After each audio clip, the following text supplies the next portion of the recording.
सत्र के दौरान नेत्रों को बंद रखिए, अपना मुख अपनी ओर रखिए। अपने ही उत्तम सुख का आस्वादन कीजिए।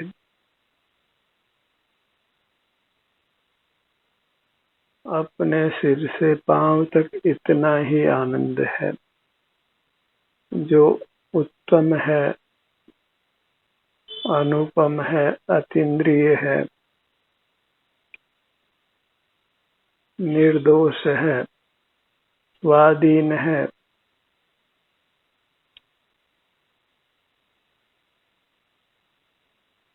अपने सुख का अनुभव करने के लिए यथासंभव एकांत का सेवन कीजिए।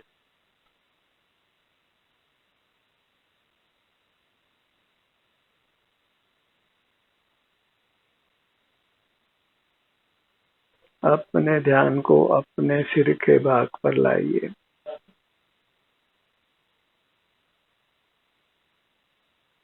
अपने अंगों के नाम का ही पुनः पुनः स्मरण कीजिए, ताकि आपका ध्यान पुनः पुनः अपने अंगों पर आए। बाहर की दुनिया से जुड़े रहने से ही हम तनावग्रस्त रहते हैं, अस्वस्थ रहते हैं और नाना दुखों को भोगते हैं।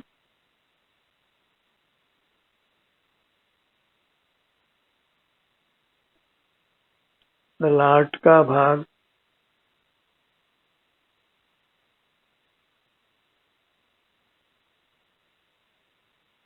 बाएं से दाएं, ऊपर से नीचे, आगे से पीछे, अपने ललाट का भाग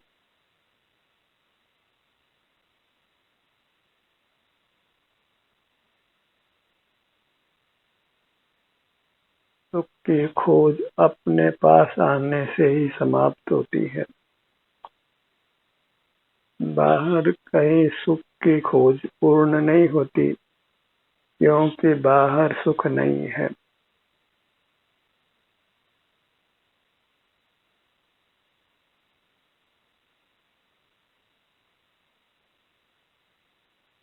ललाट का भाग बाएं से दाएं, दाएं से बाएं, ऊपर से नीचे, नीचे से ऊपर, आगे से पीछे।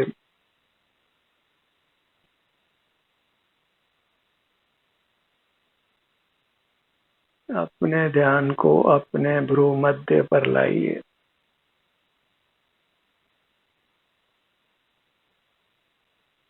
यही धर्म की आराधना है, जिसका हमें अति उत्तम फल मिलता है।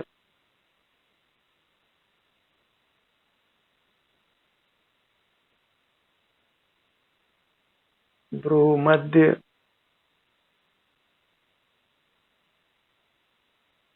भ्रू मध्य, ललाट और सिर।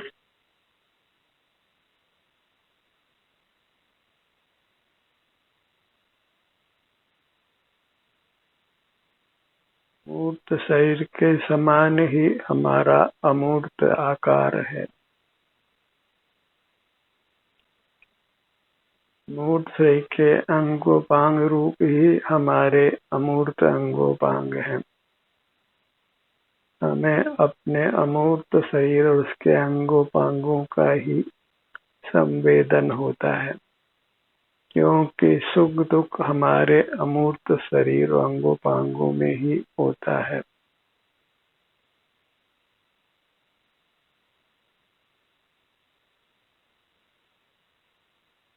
शरीर में जो भी सुख दुख की अवस्था है, उसका अनुभव होना ही मोक्ष का मार्ग है। उत्तम स्वास्थ्य को भोगने के लिए अपने शरीर का ही एहसास संवेदन करते हुए रहना है।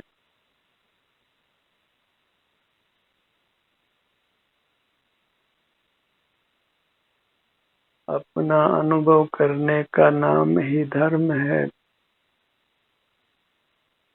धर्म कोई बाह्य क्रियाकांड का नाम नहीं है।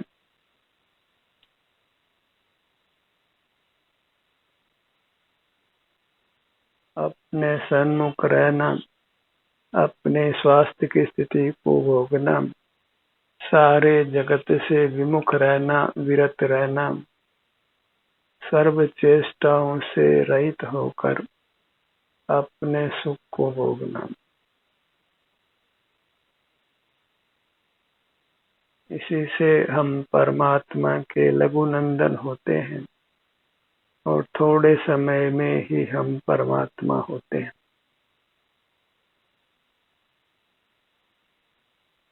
जैसे बालक थोड़े समय में वयस्क हो जाता है, ऐसे ही हम स्वानुभव प्रारंभ करते हैं तो थोड़े ही समय में उसमें दक्ष हो जाते हैं और परमात्मा हो जाते हैं। एक परमात्मा होने का ही स्वप्न देखिए, उसकी भावना भाइये, उसी को जीवन का लक्ष्य बनाइए।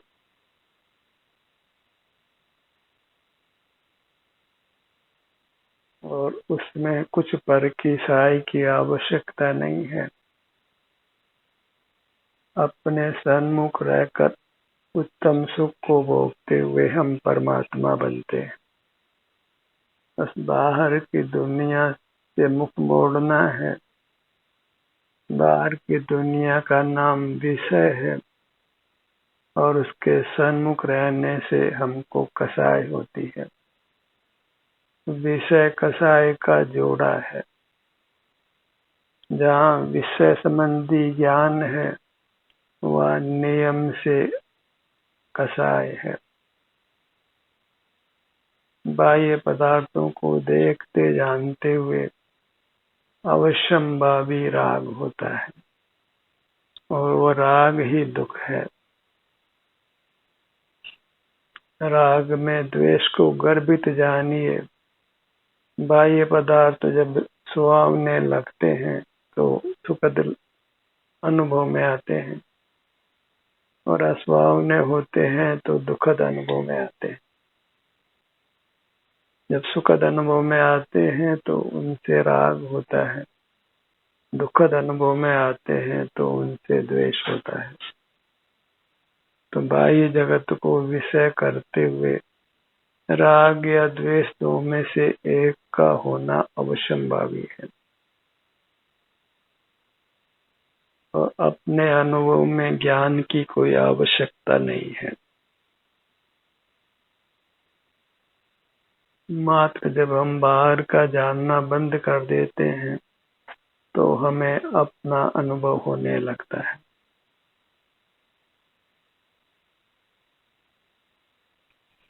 अपना अनुभव अर्थात सुख का अनुभव और पर का देखना जानना अर्थात दुख का वेदन।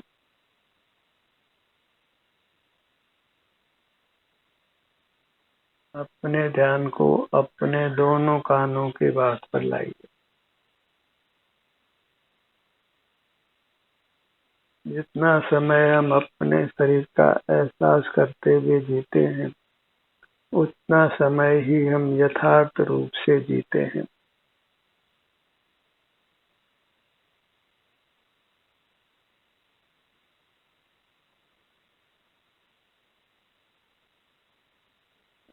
अपने ध्यान को अपनी नासिका पर लाइए।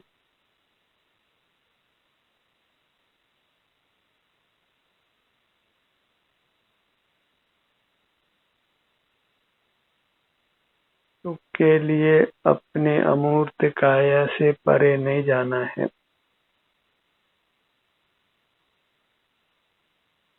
हमारा मूर्त शरीर वह मंदिर है और उसमें अपना अमूर्त शरीर वह परमात्मा है।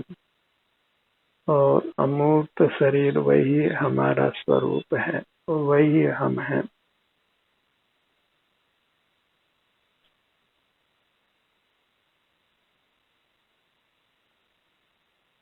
शरीराकार होने से हम भी शरीर हैं, दिव्य शरीर हैं, आनंद शरीर हैं, और उसके सन्मुख होने पर हमें स्वतः अतीन्द्रिय आनंद का भोग होता है।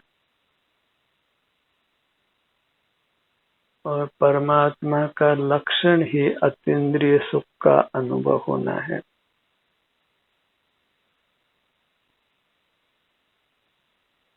परमात्मा एक आनंद रूप रहते हैं, आनंद के भोक्ता होते हैं, अपने ही आनंद के भोक्ता।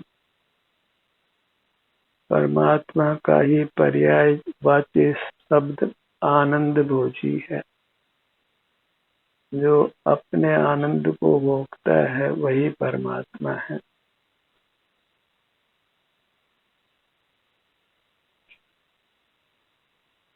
अपने ध्यान को अपने मुख पर लाइए।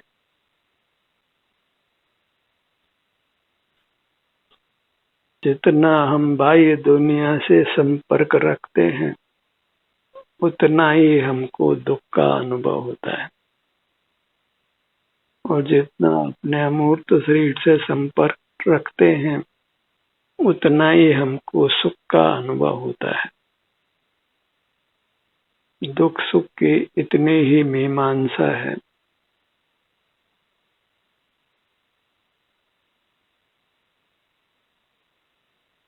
मुख के भीतर दंत पंक्ति,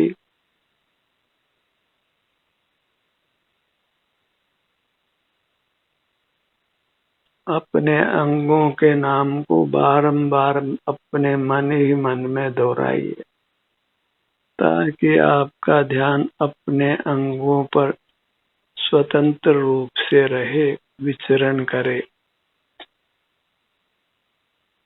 अपने अमूर्त काया में रहते हुए ही हम स्वतंत्र रहते हैं, सुखी रहते हैं।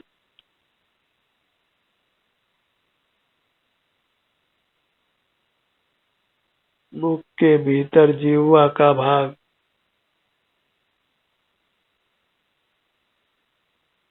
ऊपर तालु का भाग,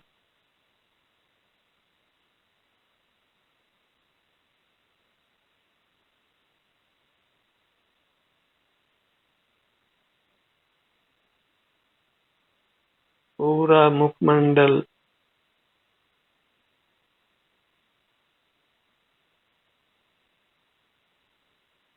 पूरा मुखमंडल।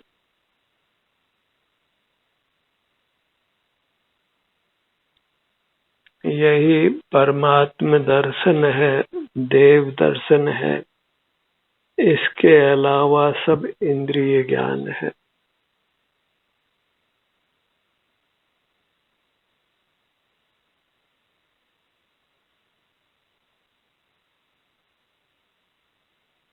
पूरा मुखमंडल,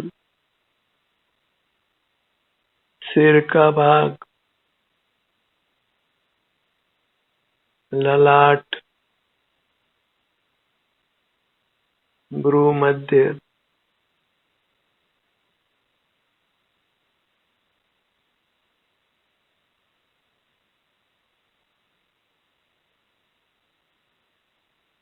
दोनों नेत्र, दोनों कान,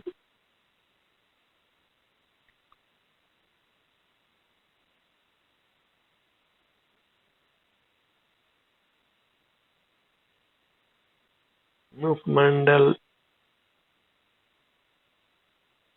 मुख, दंत पंक्ति, जिह्वा,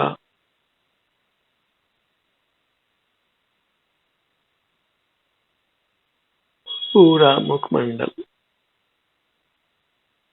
ठुड्डी से सिर तक, बाएं कान से दाएं कान तक, नासिका से सिर के पीछे तक।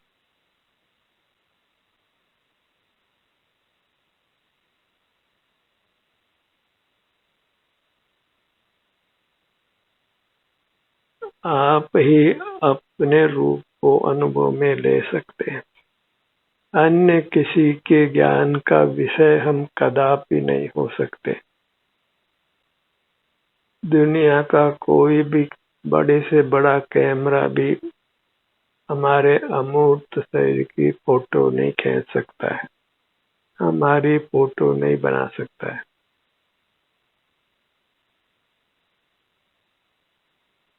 हम सुख स्वभावी होने से मात्र वेदन के विषय हैं, देखने जानने के विषय नहीं है।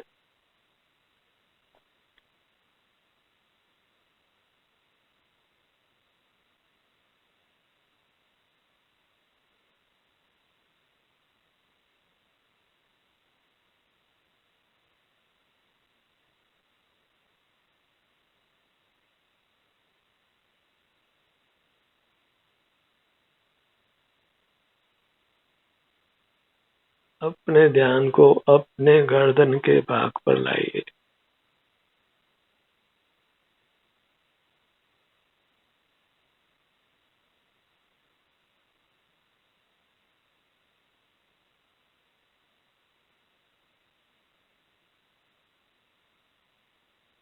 सीने का भाग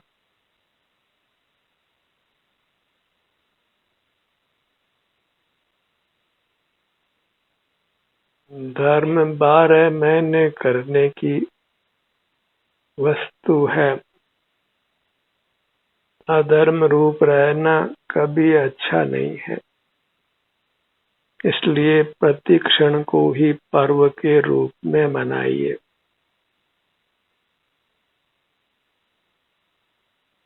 अपने अमूर्त शरीर का संवेदन प्रतिक्षण ही कीजिए। भव के अनंत दुख को पल में ही हरिए।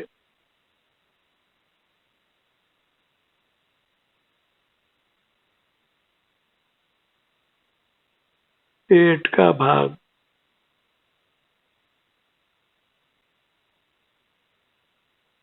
अपना संवेदन करने मात्र से ही हम स्वस्थ रहते हैं, सुख का अनुभव करते हैं, और ऐसे सुख का अनुभव जो जगत के मोही प्राणी कभी नहीं कर पाते।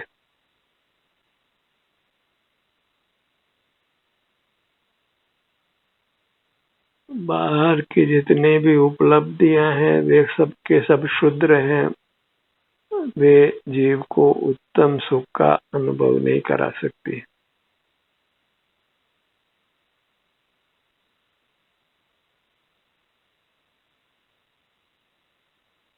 पेट का भाग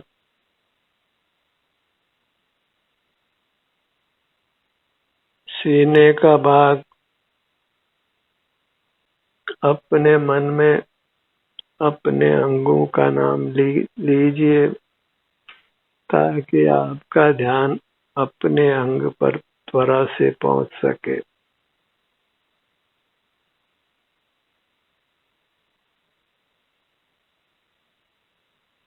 पूरा धड़ का भाग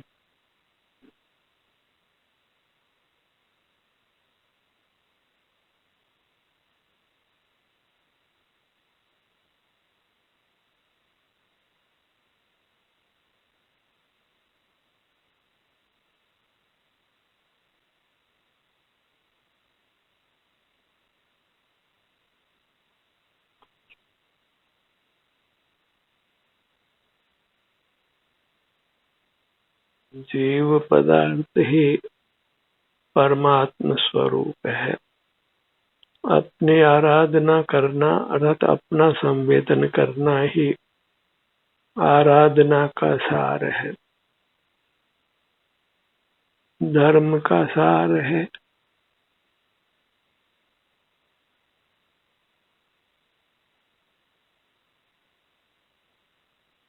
अनुभव चिंतामणि रतन अनुभव है रसकूट, अनुभव मार्ग मोक्ष को अनुभव मोक्ष स्वरूप। यहाँ अनुभव का तात्पर्य स्वानुभव है।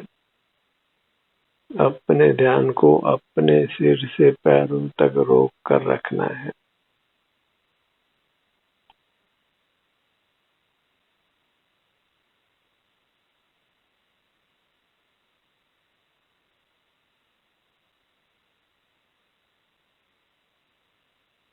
अपने ध्यान को अपने दाहिने भुजा पर लाइए।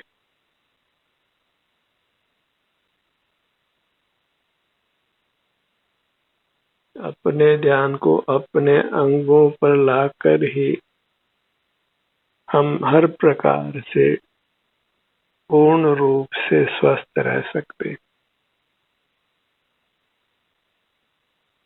उनसे भी हम शीघ्र मुक्त हो सकते हैं।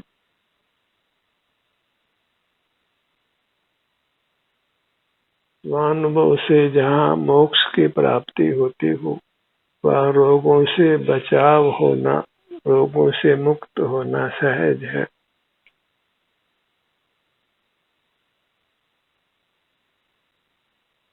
जो 100 कोस चल सकता हो, उसको कोस 2 कोस कोई दूरी नहीं है। यह अनुभव का मार्ग मोक्ष तक जाता है, तो इस अनुभव में कुछ बाह्य अनुकूलता पा लेना तो अत्यंत सहज है, सुगम है।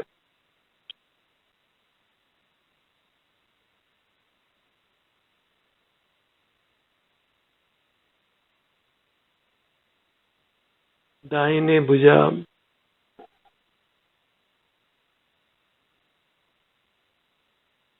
दाहिने भुजा कनिष्ठा, अनामिका, मध्यमा, तर्जनी, अंगूठा।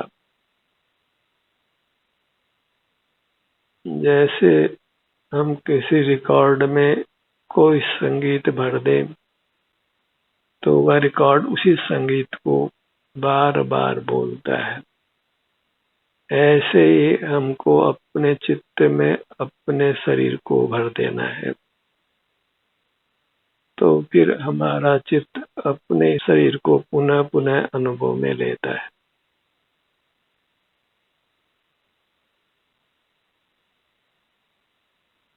इस प्रकार अपने अंगों के नामों को पुनः पुनः मन में लेना है, उन्हीं का पुनः पुनः एहसास करना है। अपने ध्यान को अपने दाहिने पैर पर लाइए।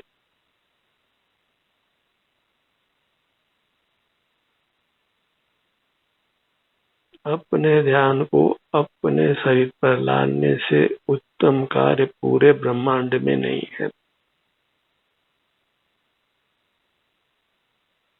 बायां पैर, इसी कार्य से हमको उत्तम अतीन्द्रिय सुख की प्राप्ति होती है, उत्तम सुख का अनुभव करते हैं। स्वाधीनता से बिना पराश्रय के हम सर्वोत्तम सुख को पाते हैं। दोनों पैर एक साथ अपने अंग उपांगों की महिमा ग्रहण करिए। अपने अमूर्त अंग उपांग वे सब परमात्मा के ही अंग उपांग हैं,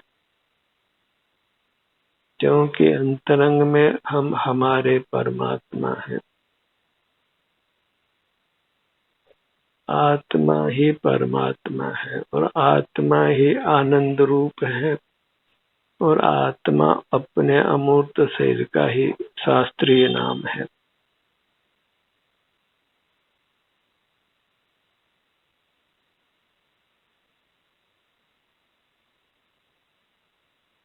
मोक्ष मार्ग के प्रायोगिक रूप में कोई विकल्प नहीं है, कुछ बाह्य चेष्टा नहीं है, कुछ विकल्प नहीं है, शब्दों का संख्या का प्रयोग नहीं है, धन आदि का उपभोग नहीं है।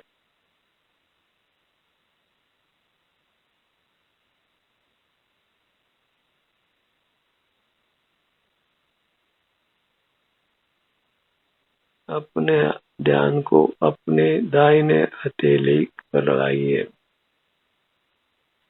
कर कमल,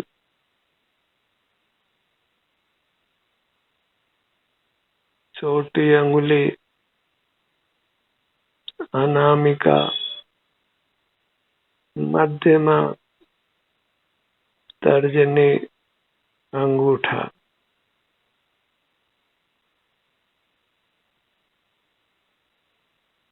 बाईं हथेली,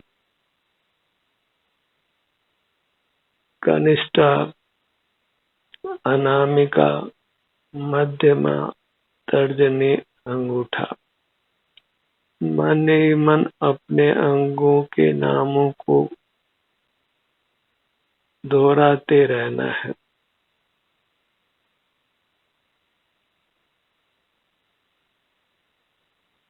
अपने अंगों के नाम को ही गोखना है।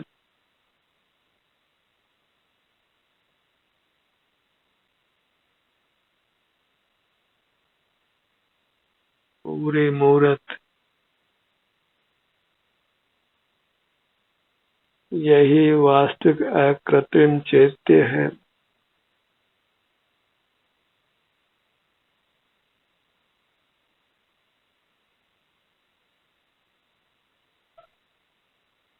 अपने अमूर्त काया को ही परमात्मा की प्रतिमा के रूप में अनुभव में लीजिए।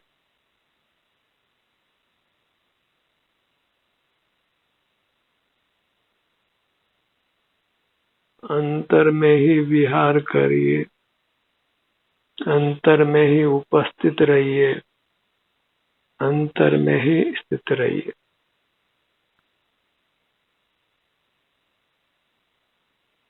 ध्यान विहीन जीव अधर्मी है और अपने उत्तम स्वास्थ्य को खोता है। इसलिए सतत अपने सन्मुख रहने का ही प्रयत्न करिए। ध्यान का ये सत्र यही समाप्त होता है। आपकी सहभागिता के लिए धन्यवाद।